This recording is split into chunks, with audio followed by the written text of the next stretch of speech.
of Britain was covered in wildwood. A hunting ground for kings, an ancient home for many beasts. Few places remain where this landscape can now be found. In the New Forest, that world still exists. It is an old world full of life, where common creatures live side by side with the last of the medieval monsters.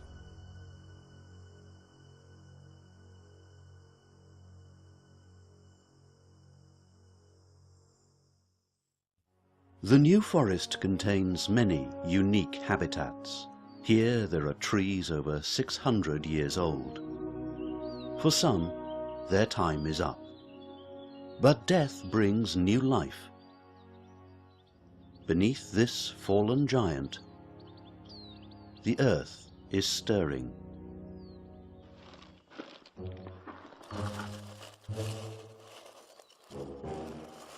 A male stag beetle. He has spent the last 6 years as an underground grub, feeding on the deadwood. Now his quest begins, to find a mate before the end of his short adult life. Whilst beetles use the trees for food, another creature uses them to build. Amongst the conifers, there is a kingdom of millions.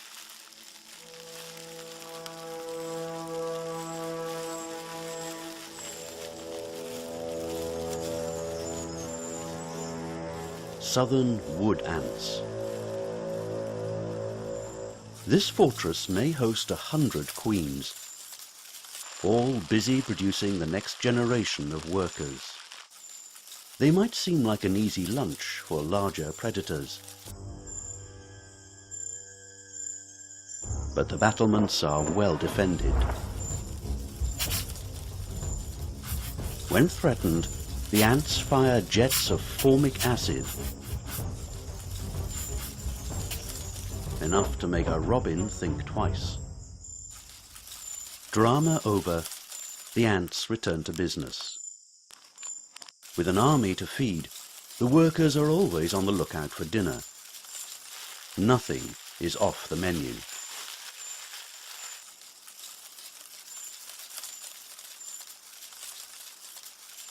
The oldest ants roam furthest.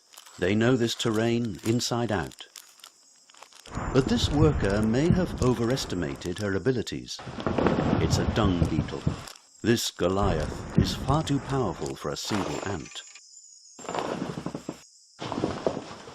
It escapes onto the heath, where the woodland has been kept at bay for centuries. Equine teeth have shaped this world. But the ponies create something much more attractive, at least for a dung beetle.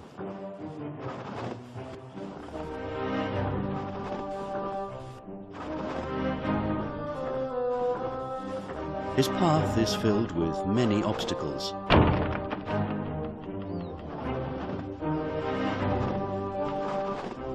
But at the end of a hard road, the beetle finds a feast.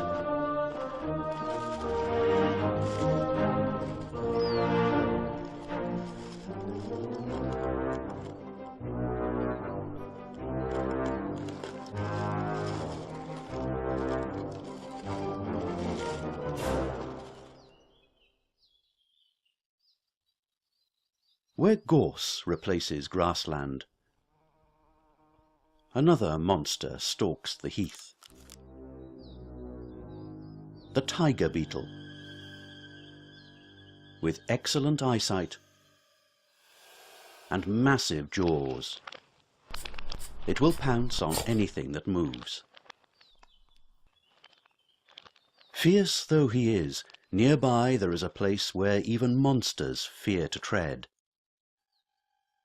Dry heath merges into saturated bog. These sundews have a deadly secret.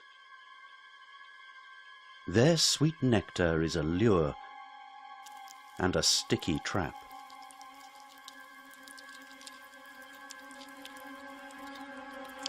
The victim is slowly digested. The soil here is low in nutrients, and sundews need these supplements to survive.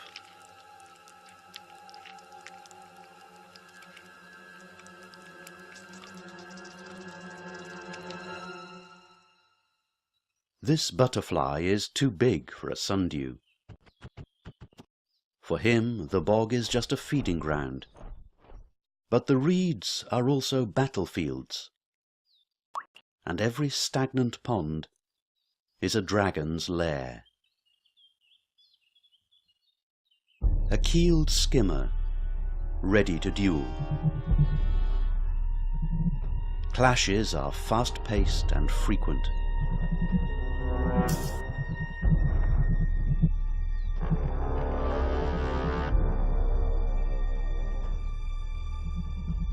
With the challenger repelled, he can mate without competition. There is no courtship among dragons. The male seizes any female in his domain.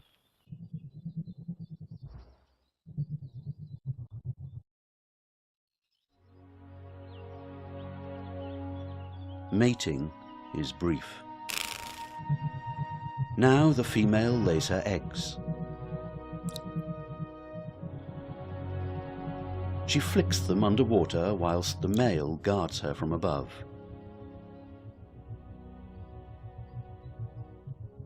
The more eggs she lays, the more chance some will survive.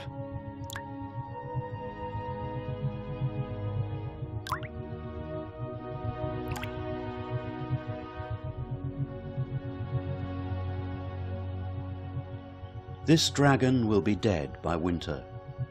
During his brief reign he will mate as often as possible, so that in the years to come it will be his descendants who rule the air.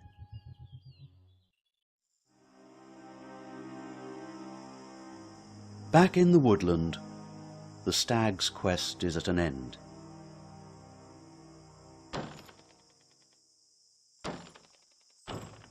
He has found a female. So has another. To win her, they must joust.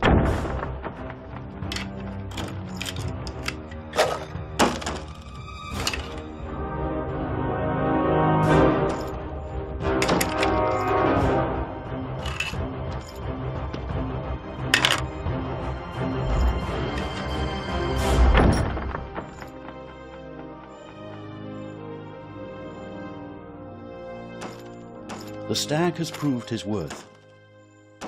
Now it is time to claim his mate.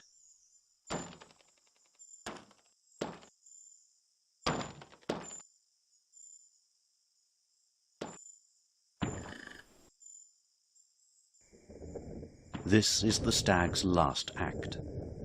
His genes will be passed on, and in a few days he will die.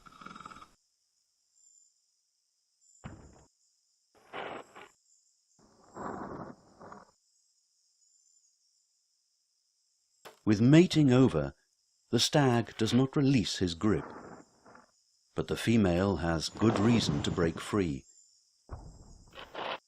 She must find a safe spot to lay her eggs and ensure the future of her offspring.